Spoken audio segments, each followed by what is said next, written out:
I've looked at sectional charts enough to conclude that smokestacks next to a reservoir are a good indication of a power plant, usually either coal or natural gas fired. I also noticed a number of these sites within range of Wharton I hadn't yet seen from the air, so I thought planning a loop to see some of them was as good an excuse as any for a cross-country flight.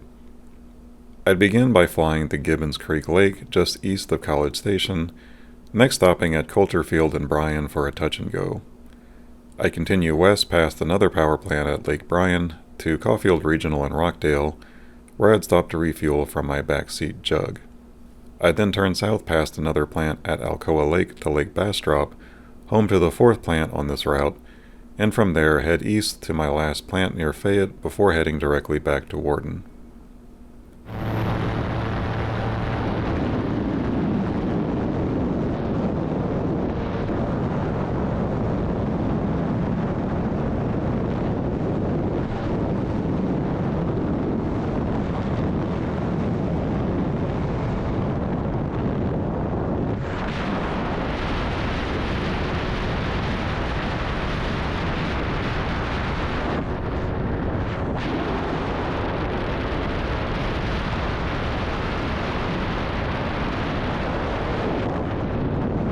I was a bit surprised when I reached Gibbons Creek Lake to find that the power plant, a coal-fired plant known as the Gibbons Creek Steam Station, had been largely demolished, with a pair of silos being the last remaining structure. That's what I get for not doing my homework. Interestingly, the silos were demolished not 3 weeks after I made this flight.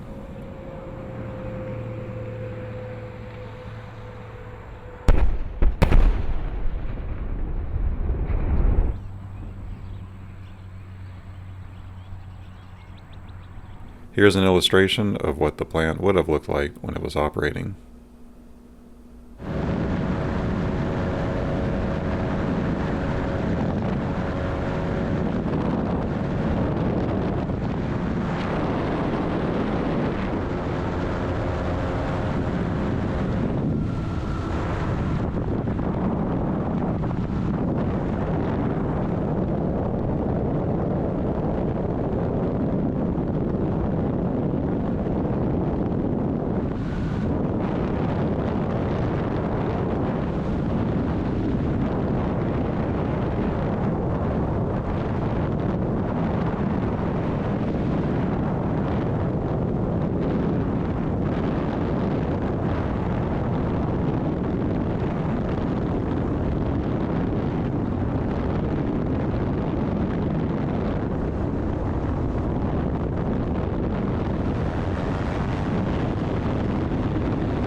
My next plant was the natural gas-fired Roland C. Dansby power plant.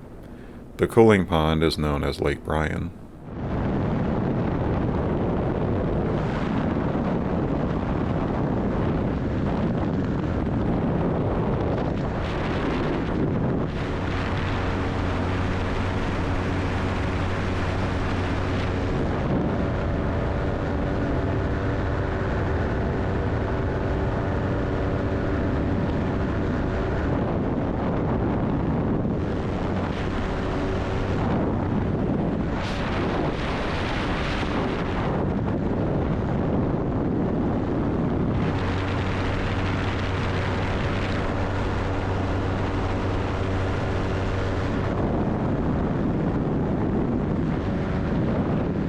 I next stopped at Caulfield Regional to refuel from my rear seat jug.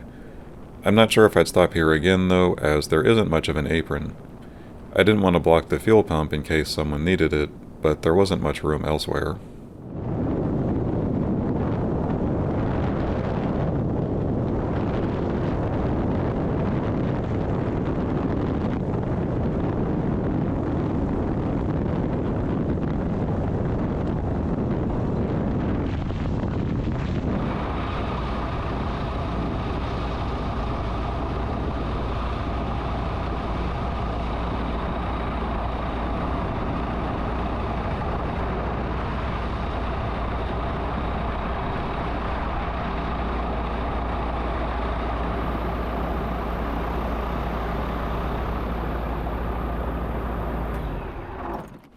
I unfortunately forgot to capture my takeoff from Caulfield, but it was a short distance from there to the coal-fired Sandow power plant at Alcoa Lake. What's left of it, anyway. Turns out it's also been decommissioned and is in the process of being demolished.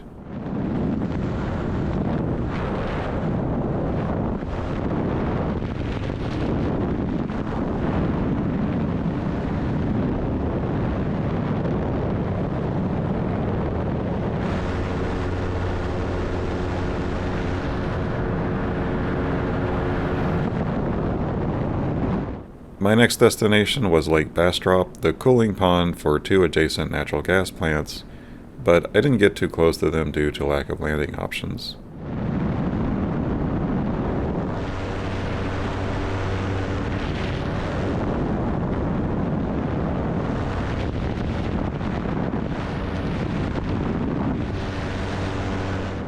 Heading east now, I made it a point to fly over the Luca landmark, now with much greener surroundings than my first flight here. At that time, this was the furthest I'd flown from my home airport, but now it's just another point of interest on a much longer flight. I just stumbled upon this natural gas plant. It wasn't part of my plan. It's called the Winchester Power Park and only produces electricity during peak demand. My last plant, the Fayette Power Project, was by far the most impressive and the only coal plant still operating on my route, at least for now. It's responsible for a quarter of Austin's emissions, and there are calls to shut it down as cleaner options become more economical than coal.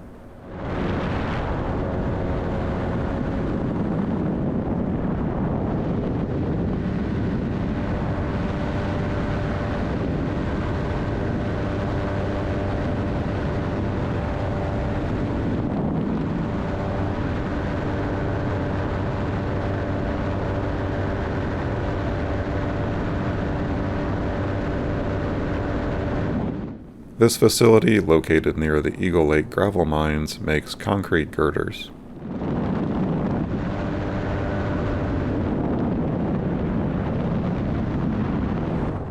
This flight was 283 statute miles, and the fact that it was a loop kept the views changing throughout it. I especially enjoyed the scenery west of College Station at the edge of the hill country, as it was quite different from anything I'd flown over before.